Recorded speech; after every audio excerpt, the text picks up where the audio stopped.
Thanks for tuning in to this Hoops edition of Fox on West Virginia Mountaineers Sports. I know I've been away for a couple of days, so we have a lot in the football transfer portal recruiting world to catch up on, but anytime the Mountaineers beat the Kansas Jayhawks, I have to talk about it. So if you like this video or like me, please like it so more Mountaineer fans can see it across YouTube, and love to have you a subscriber to my channel. As we, again, take a break from football for just a day. I'll come back on tomorrow afternoon, record a new video catching up from everything from Thursday all the way up to Sunday, as boatloads of news have happened in the football recruiting space. But I got to admit, as I break down this Kansas-West Virginia game, I forgot that this was a noon tip-off. So in between pulling down some Christmas decorations, putting our little girl down for a nap, I went, oh crap, West Virginia is playing right now. I didn't know it was a noon tip-off. So I caught it right before all of the good stuff happened. So I feel as if I was a bit of a good luck charm today, Mountaineer Nation. I got to say facetiously that West Virginia went on a tear in the second half, collecting an 86-75 ranked victory, the first ranked victory for the Mountaineers for this 25-26 season. West Virginia's third straight victory over Kansas, bringing their home record versus the Jayhawks since West Virginia joined the Big 12 in 2012 to 8-5. West Virginia, as we historically remember last year on New Year's Eve of 2024, West Virginia going to Fog Allen Fieldhouse and finally beating Kansas in their home facility. So to come back the very next year to the Hope Coliseum and win again, just absolutely, back when Oklahoma and Texas were in the Big 12, beating them always felt like the best thing for the entire athletic season. But to beat Kansas in basketball, just absolutely freaking love it. So going back to what I was saying there, that run in the second half. So Kansas was up 59-51 with 14:55 left in the second half, and it seemed like Coach Ross Hodge called an absolutely perfectly timed timeout, because whatever he said during that timeout sunk in, clicked, turned a switch on to this West Virginia team that just went on an absolute tear, especially defensively. Kansas missed its next 8 shots. West Virginia went on a 16-0 run. Kansas's Trey White countered with a jump shot, but then West Virginia went on another hot streak, a 6-0 run. So do the math on that, a 22-2 run over the bulk of the second half. West Virginia, the game tightened up really, with West Virginia leading by just 6 with 2 minutes and 48 seconds left to play. But Harlan Obioha, who I gave a lot of shit to after that Cincinnati game earlier this week when we were in the midst of talking about transfer portal recruiting, came through with an absolutely pivotal dunk, gave West Virginia a lead that never again got any closer than 6 points. So West Virginia outscoring the Jayhawks 47-32 in the second half.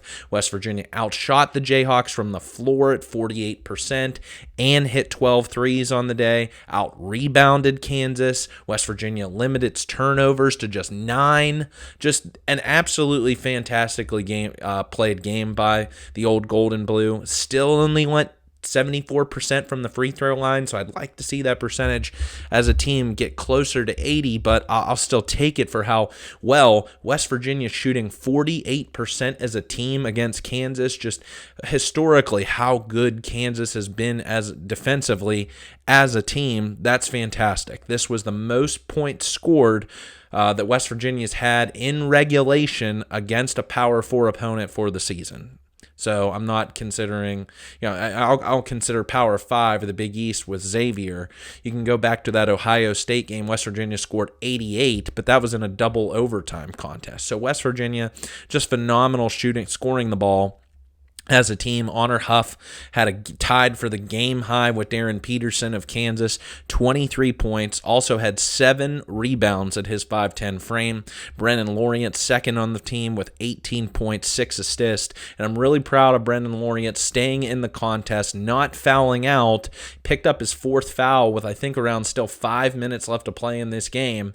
Coach Hodge stuck with him. You have to have Lorient on the floor. He's arguably probably West Virginia's second most important player to have on the floor at all times because of what he gives on both the offensive and defensive sides.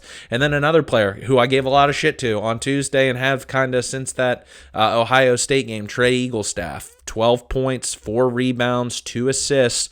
This is a stat from Andrew Corbett of 247earsports.com over Eaglestaff's last 4 games, so going back Mississippi Valley State, then Iowa State, Cincinnati, and now Kansas.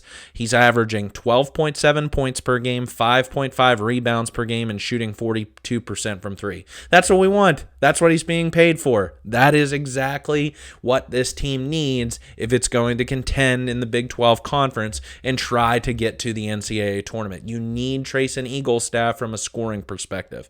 And Arlen Obioha, again, I was saying was an absolute train wreck as of earlier this week. 11 points, 10 rebounds, 2 blocks. I mean, I'll freaking take that any day of the freaking week. Oh my gosh, just have to make it so difficult against such a wimpy opponent in Cincinnati. I know they play street ball out there, but oh my gosh, just looking night and day, I feel like from that game against Cincinnati to today against Kansas. You could tell the crowd was juiced, more students back on campus with students moving back in for the spring semester. One point that was talked about by the announcing team and then seeing a lot on social media afterwards was the absence of Darren Peterson down the stretch for Kansas. Bill Self pulled Peterson 6 minutes and 41 seconds left in the second half. He fouled Honor Huff on Honor Huff's big 4-point play on a 3-point shot that put West Virginia up 70-61.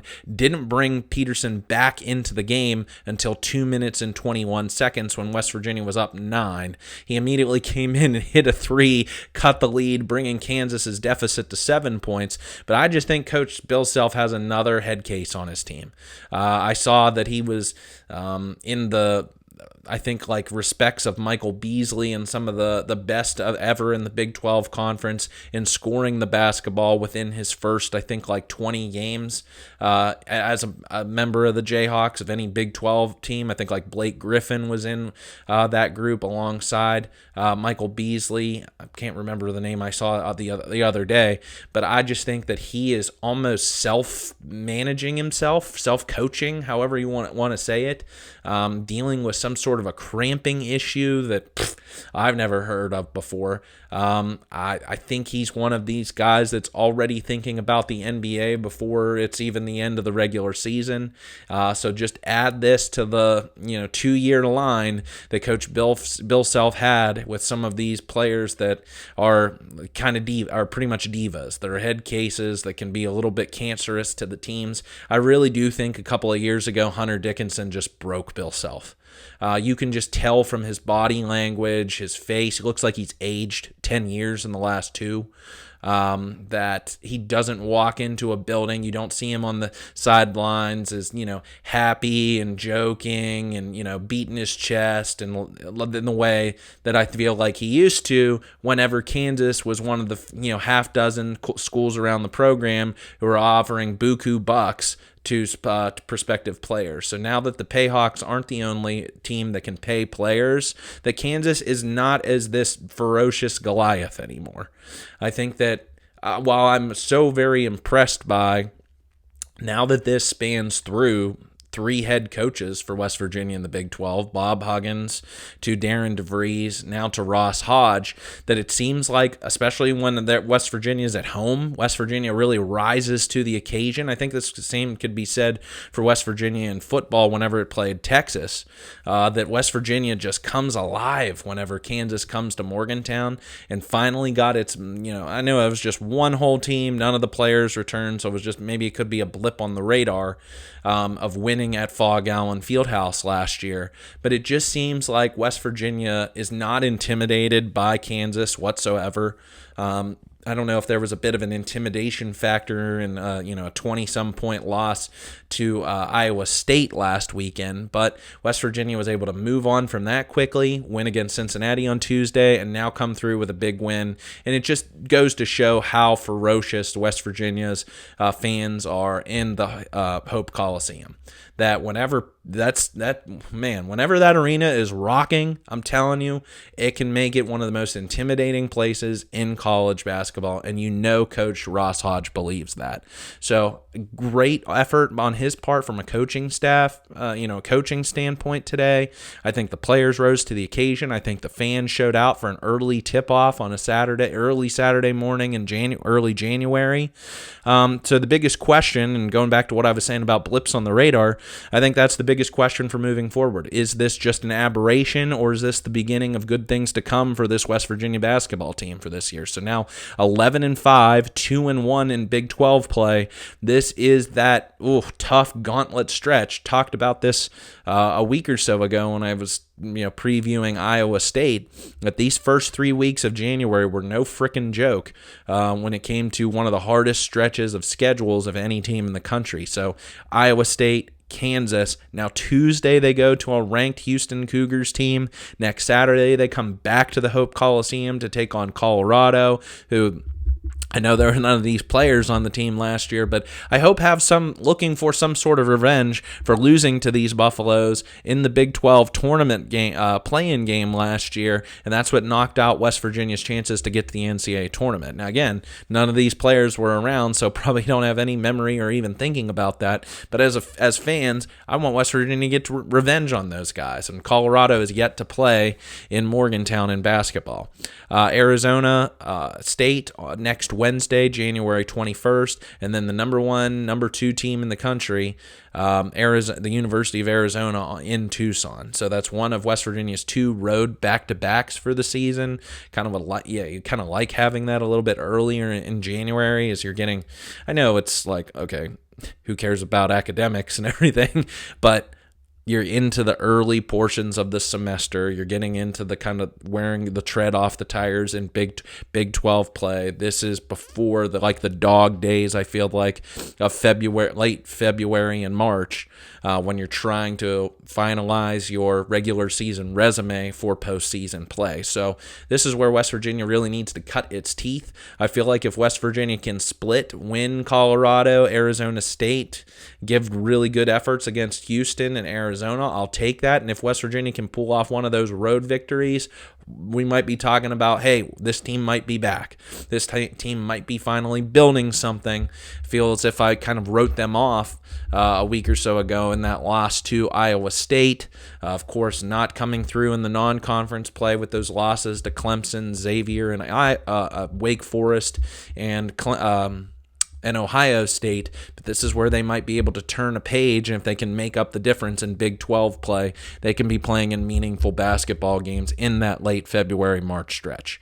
So some of the positives I feel like taking away, again, if Trey Eaglestaff can score in double digits consistently, be this team's third scorer, but with Honor Huff, with Brendan Lauriant, you'll take that. If West Virginia can cut down on these freaking stupid turnovers, I forget who it was, it might have been Trey White, there in the final stretch when Kansas was trying to make a comeback, stepped on the out-of-bounds line. And it's just like those are some of those mental errors that you try and take for granted if you're a good team that come back to really bite you, can really haunt you.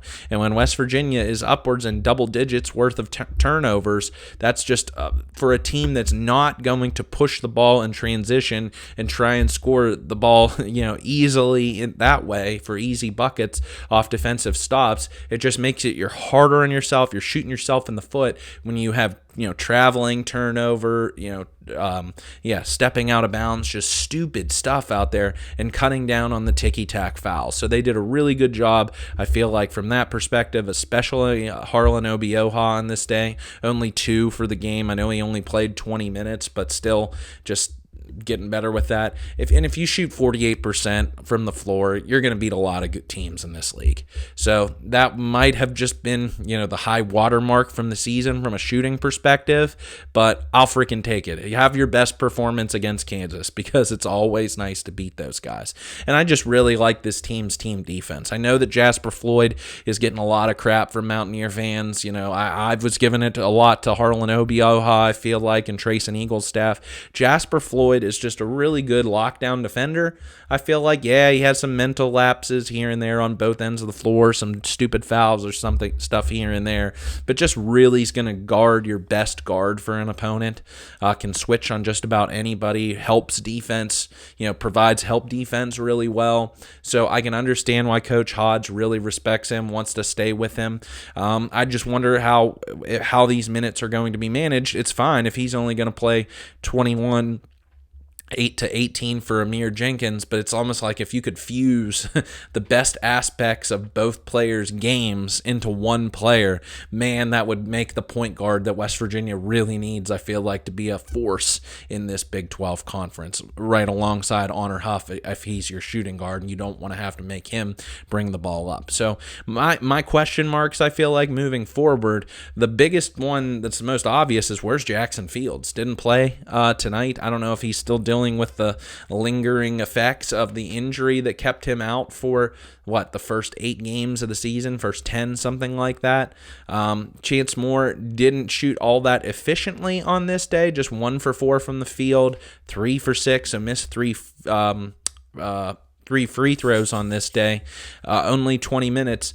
Eaglestaff getting back up to 38 minutes. So again, I still feel like Coach Hodge trying to ride the hot hand. You'd like to have Eaglestaff scoring if he can shoot the ball from outside, and maybe that's just going to be opponent-dependent matchups.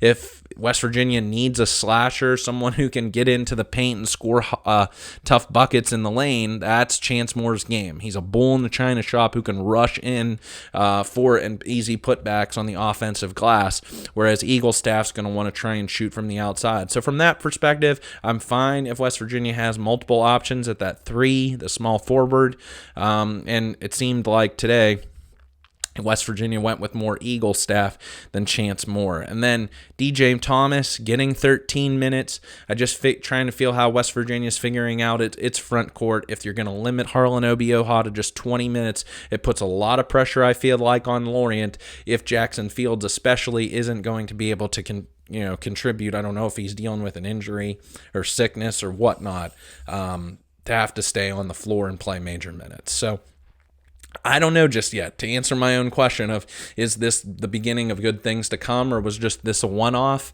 I've seen times, like, I forget what season it was. It might have been 4 years ago, that West Virginia had a really rough team, and West Virginia was still able to beat Kansas in Morgantown, rush the court, felt really good about itself, but that was really the only meaningful, was it 2023? That was really the only meaningful win West Virginia had for the entire season. So I'm not going to be so bullish on this team, but I also don't want to count them out just yet because there's still a lot of basketball to be played. There's still a lot that Coach Hodge is learning and figuring out, being a first-year Big 12 head coach, and then a lot that these players are trying to figure out as well, playing together, figure out these opponents, figure out their own strengths, what's their role within the offense. So I'm excited though, because I want to see this program do well. I don't want to count them out. Winter is long. Even though West Virginia is going to be starting baseball here in about 5 weeks, it's just like, baseball in February hits different than it does, I feel like, in April, May, and even in June if you get to the postseason. So I want West Virginia to be playing meaningful basketball games and not feel pessimistic going into these contests. So this made me feel more optimistic about their chances for the rest of the season, because to get a win against Kansas always really feels good, and it's something that these guys, whether they have a pro career after this or not, are always going to remember. So today, a historic day from that perspective, something that you can just, hang your hat on as a fan. So I don't know too many Kansas fans, haven't seen ever too many Kansas fans. fans. But if you see one, you get to rub salt in the wound on them for another calendar year. So thanks for tuning in for this edition. Love to know your thoughts. Once again, please like this video if you've liked it, and would love to have you a subscriber to my channel. Leave your comments. How you feeling after this game? Good, bad, or indifferent? I'd love to know. And tell your friends, tell your family, tell your dog that I do this each and every week, and I have a lot of fun doing it. So I'll be back tomorrow, and we'll talk some West Virginia football transfer portal recruiting. Thanks for tuning in, everybody. See you later. Hail West